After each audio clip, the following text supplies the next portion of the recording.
கர்த்தர் நல்லவர். இந்த காலை வேளையிலே சந்திப்பதை குறித்து மிகுந்த மகிழ்ச்சி அடைகிறேன். நீங்கள் யாவரும் நலமாக இருப்பீர்கள் என்று சொல்லி நான் கிறிஸ்துவுக்குள் விசுவாசிக்கிறேன். ஒரு வசனத்தை கூட நாம் தியானிக்கலாம். அது மார்க் எழுதின சுவிசேஷம் 4வது அதிகாரம் அதனுடைய 39வது வசனம். அங்கே இப்படியாக வசனம் இருக்கிறது. அவர் எழுந்து காற்றை அதட்டி கடலை பார்த்து, இறையாதே, அமைதலாயிரு என்றார். அப்பொழுது காற்று நின்று போய் மிகுந்த அமைதல் உண்டாயிற்று. இந்த சம்பவத்தை குறித்து நாம் மிகவும் அறிந்தவர்களாய் இருக்கிறோம்.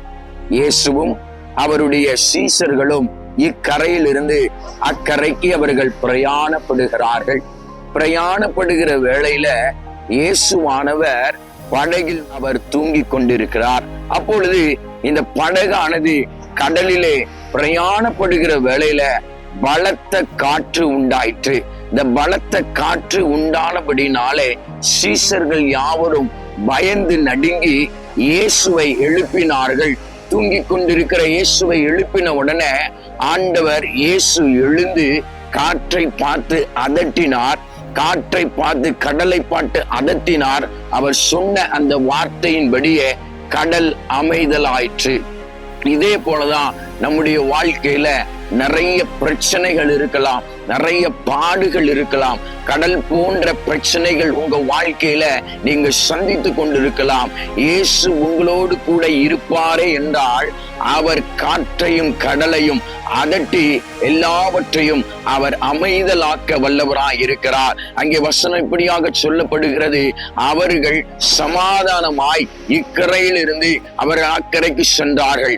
காற்றை அதட்டின தேவன், கடலை அதட்டின தேவன் இன்னைக்கும் அவர் ஜீவன் உள்ளவராய் இருக்கிறார். நம்முடைய இயேசு அதிகாரம் படைத்தவராய் இருக்கிறார். அந்த அதிகாரம் படைத்த இயேசுவை நீங்களும் நான் இந்த காலை வேளையில அவரை கூப்பிடுவோமே என்றால் நம்முடைய வாழ்க்கையில இருக்கிற எல்லா பிரச்சனையும் காற்றையும் கடலையும் அவர் அதட்டி எல்லாவற்றையும் அமைதலாய் அவர் மாற்றுவார். உங்களுக்காக நான் செபிக்க விரும்புகிறேன். யாவர் கண்களை மூடி செபிப்போமா?